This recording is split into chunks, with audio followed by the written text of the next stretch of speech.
سیدی یا حبیب اللہ۔ معزز و مکرم سامعین و ناظرین، بحمد اللہ میں اور آپ نماز عصر کی ادائیگی کے بعد درس حدیث سماعت کرنے کی سعادت حاصل کر رہے ہیں۔ خالق و مالک اللہ ہم سب کو قرآن و سنت کا فہم نصیب فرمائے، اس کے ابلاغ اور اس کی تبلیغ کی توفیقات کے نور سے ہم سب کو مالا مال فرمائے۔ حضور علیہ السلام کی سیرت ہم سب کے لیے بہترین اسوہ ہے۔ ہر معاملے میں، ہر اسپیکٹ میں جان عالم صلی اللہ علیہ وسلم کی تعلیمات بالکل نکھری ہوئی روز روشن کی طرح واضح ہے۔ اسی طرح حضور علیہ السلام کی سیرت کا ایک حسن تھا کہ آپ صلی اللہ علیہ وسلم دوسروں کے بارے میں ہمیشہ حسن ظن رکھتے تھے۔ آپ کبھی کوئی ایسی بات سننا گوارا ہی نہیں فرماتے تھے کہ جس سے آپ کے دل میں کسی کے خلاف نفرت اور کدورت پیدا ہوتی۔ کیوں؟ اس لیے کہ قرآن مجید نے بدگمانی سے دور رہنے کی سختی سے تاکید کی ہے۔ ارشاد باری تعالیٰ ہے، یا ایھا الذین آمنوا اجتنبوا کثیرا من الظن ان بعض الظن اثم۔ فرمایا ایمان والو، بہت بدگمانی کرنے سے بچو، بے شک جو بدگمانی ہے فرمایا یہ گناہ ہے۔ حضور رسالت مآب صلی اللہ علیہ وسلم نے، بخاری کتاب الادب ہے، اپنے فرامین میں بھی بدگمانی سے بچنے کی نصیحت فرمائی اور بدگمانی کو سب سے بڑا جھوٹ قرار دیا۔ حضور علیہ السلام نے ارشاد فرمایا، ایاکم والظن فإن الظن اکذب الحدیث۔ فرمایا گمان سے بچو کیونکہ گمان سب سے جھوٹی بات ہوتی ہے۔ حضور علیہ السلام نے پھر اپنے ارد گرد رہنے والوں کو نصیحت فرماتے ہوئے حضور علیہ السلام نے ارشاد فرمایا، لا یبلغنی احد من اصحابی عن احد شیئا فانی احب ان اخرج الیکم وانا سلیم الصدر۔ فرمایا کوئی شخص میرے صحابہ کے بارے میں مجھے کوئی بات نہ پہنچائے، میں چاہتا ہوں کہ تمہارے پاس صاف سینہ کے ساتھ آیا کروں۔ حضور علیہ السلام نہ خود بدگمانی کرتے تھے، بلکہ حضور علیہ السلام نے لوگوں کو بھی منع فرمایا کہ کوئی شخص مجھے کسی اور صحابی کی بات نہ بتائے، کیونکہ میں چاہتا ہوں کہ جب میں صحابہ کے سامنے آؤں تو میرا سینہ تمہارے متعلق پاک اور صاف ہو، تاکہ میری دل میں کسی کے خلاف کوئی کدورت اور نفرت نہ ہو۔ انسان کو جب کسی اپنے کے بارے میں غلط بات پہنچتی ہے تو وہ اس سے متاثر ہوئے بغیر نہیں رہ سکتا، وہ اس کا اظہار کرے یا نہ کرے، دل میں اس کا اثر ضرور ہوتا ہے۔ اس لیے بلا وجہ کسی کے بارے میں غلط بات دوسرے کے سامنے نہیں کرنی چاہیے۔ علماء اخلاق لکھتے ہیں کہ جو آدمی آپ کے سامنے دوسروں پر تبصرے کرتا ہے وہ یقیناً دوسروں کے سامنے آپ پر بھی تبصرے کرتا ہوگا۔ یہ ایک یقینی بات ہے۔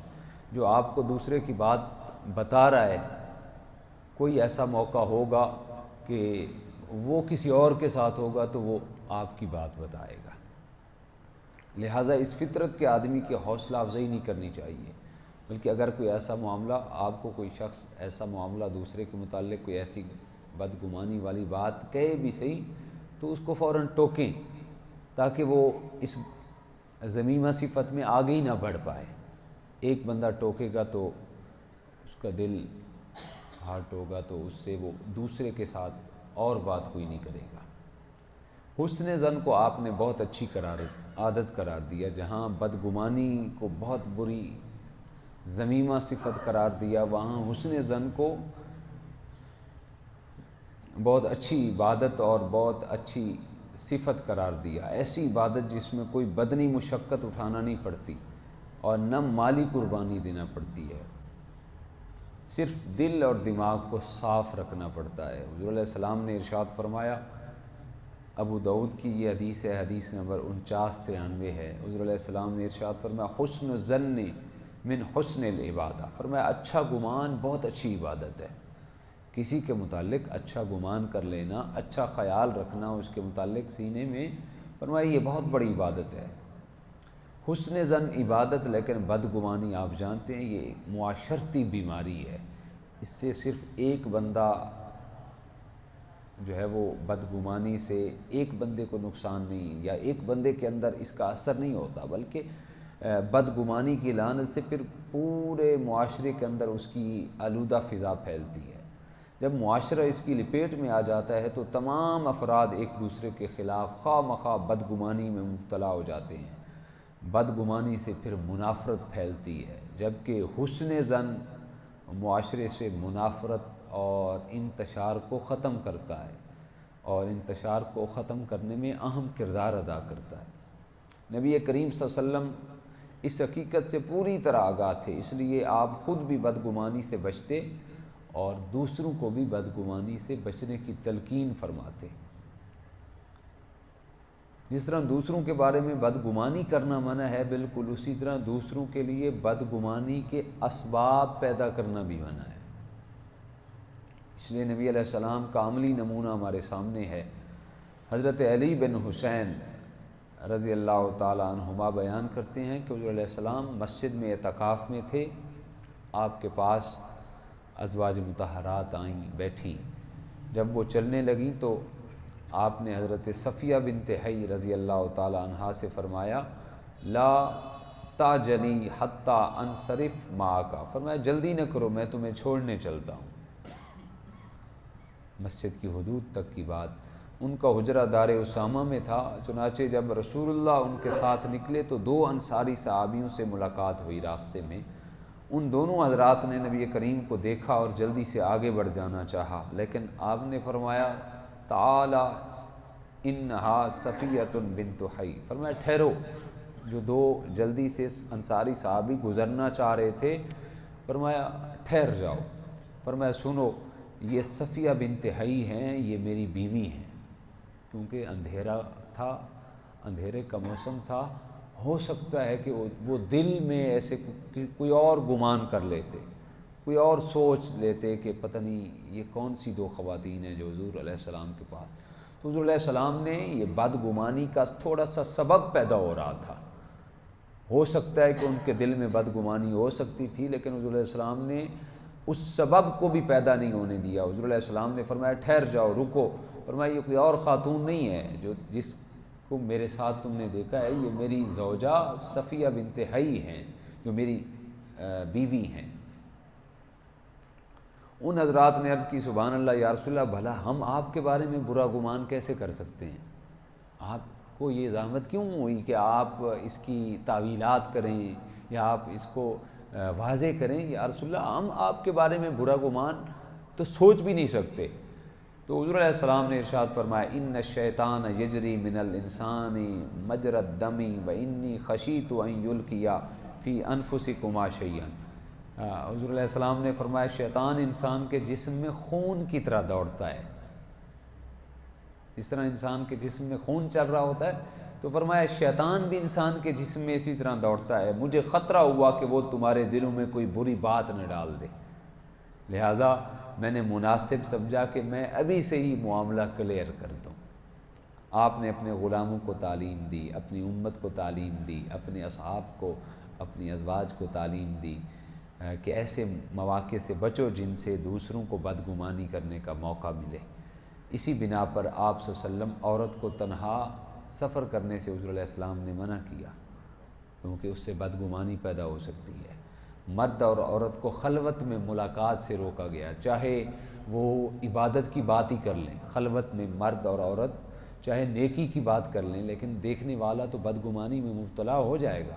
تو حضور علیہ السلام نے ایسے اسباب سے بھی منع کیا۔ نبی کریم کے غلاموں میں سے اگر کسی کے دل میں دوسرے کے بارے میں بدگمانی پیدا ہوتی تو بڑی حکمت اور دانش سے اسے اس کے دل سے نکالتے۔ اگر دیکھتے کہ فلاں آدمی کی فلاں کے ساتھ دل میں کوئی خلش پیدا ہوئی ہے، بدگمانی ہے، تو بڑی حکمت سے، چنانچہ ایک حدیث پاک میں ہے ایک دیہاتی کے یہاں سیاہ فام بچہ پیدا ہوا، اسے تعجب ہوا کہ میری بیوی دونوں میں بھی اور میری بیوی بھی دونوں گورے ہیں، تو بچہ کیوں سیاہ فام ہے؟ شیطان نے اس کے دل میں وسوسہ ڈالا، وہ بیوی کے کردار پر شک کرنے لگا۔ تو حضور علیہ السلام کو پتہ چلا کہ اس کے ہاں بچہ پیدا ہوا ہے تو بچہ سیاہ فام ہے، اس کی بیوی بھی اور یہ بھی گورے رنگ کا ہے، اور یہ خدشے میں ہے، بدگمانی اس کے دل میں پیدا ہو چکی ہے۔ تو حضور علیہ السلام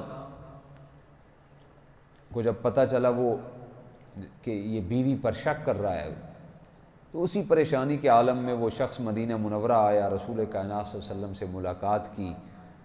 حضور علیہ السلام کو کہا، یا رسول اللہ میری بیوی نے سیاہ رنگ کا بچہ جنم دیا ہے، جبکہ ہمارے خاندان میں کوئی سیاہ فام بچہ نہیں ہے۔ آپ نے اس پر ایک نگاہ لطف و کرم ڈالی اور پوچھا، کیا تمہارے پاس اونٹ ہیں؟ اس نے عرض کی، جی یا رسول اللہ میرے پاس اونٹ ہیں۔ آپ صلی اللہ علیہ وسلم نے فرمایا، ان کا رنگ کیا ہے؟ اس آدمی نے جواب دیا، یا رسول اللہ میرے پاس جو اونٹ ہے اس کا رنگ سرخ ہے۔ آپ صلی اللہ علیہ وسلم نے پوچھا، کوئی خاکستری بھی ہے؟ خاکستری رنگ کا بھی اونٹ ہے؟ اعرابی نے عرض کی، جی یا رسول اللہ میرے پاس خاکستری رنگ کا اونٹ بھی ہے۔ تو آپ صلی اللہ علیہ وسلم نے پوچھا، فَأَنَّا أَتَاهَا ذَلِكَ؟ فرمایا سرخ رنگ کے اونٹوں میں خاکستری اونٹ کہاں آ گیا؟ سرخ رنگ کے اونٹوں میں یہ خاکستری رنگ کا اونٹ کہاں سے آ گیا؟ اس نے کہا، یا رسول اللہ ہو سکتا ہے اسے کوئی رگ کھینچ کر لائی ہو۔ اس طرح ہم کہتے ہیں نا جی، یہ بچہ پیدا ہو تو یہ دادے کی شکل دیتا ہے، اس کی فلاں چیز ماموں جیسی ہے، اس کی فلاں، اس کے ہاتھ جو ہیں وہ تو اپنے پردادا پہ گئے ہیں، یعنی کوئی نہ کوئی ہم سوچنے میں زاویہ بیان کرتے ہیں۔ تو حضور علیہ السلام نے فرمایا، تمہارے پاس سرخ رنگ کا اونٹ بھی ہے، اس سے خاکستری کیسے آ گیا؟ سرخ میں سے تو سرخ آنا چاہیے تھا۔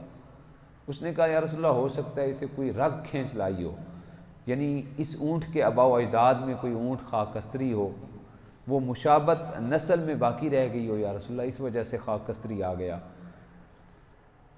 تو رسول کائنات صلی اللہ علیہ وسلم نے اس کی بدگمانی ختم کرتے ہوئے ارشاد فرمایا، یہ صحیح مسلم کی حدیث ہے، فرمایا جس طرح سرخ اونٹوں میں خاکستری اونٹ پیدا ہو سکتا ہے، اسی طرح گورے ماں باپ کے ہاں سیاہ فام بچہ بھی پیدا ہو سکتا ہے۔ رسول اللہ صلی اللہ علیہ وسلم کی یہ باتیں سن کر اس کے دل میں جتنے بھی شکوک و شبہات تھے وہ ختم ہو گئے۔ تو حضور علیہ السلام کی جتنی بھی یہ احادیث پاک ہم نے آج سماعت کی ہیں، یہ روز روشن کی طرح ہم سب کے سامنے ہیں۔ ایک تو حضور علیہ السلام نے بدگمانی کرنے سے بچنے کی تلقین فرمائی، اور حسن ظن قائم رکھنے کی تلقین کی، اور دوسرا حضور علیہ السلام نے بدگمانی کے اسباب پیدا کرنے سے بھی منع کیا، اور جس میں حضور علیہ السلام، اور تیسری یہ بات سمجھ آئی آج کے درس میں کہ جب حضور کو پتہ چلتا کہ فلاں شخص کے بارے میں بدگمانی کا تھوڑا سا سبب اور مواقع پیدا ہو چکے ہیں، تو حضور علیہ السلام کوشش فرماتے کہ ان کے درمیان سے بدگمانی کو ختم کرواتے، اور عملی زندگی میں، معاشرتی تشکیل میں حضور علیہ السلام اپنا عملی طور پر کردار ادا کرتے۔ یہ سب چیزیں میں سمجھتا ہوں ہمارے لیے بہترین اسوہ ہیں، اس پہ عمل کر کے ہم دنیا و آخرت کی کامیابی مقدر کروا سکتے ہیں۔ اللہ ہم سب کو توفیقات عمل نصیب فرمائے۔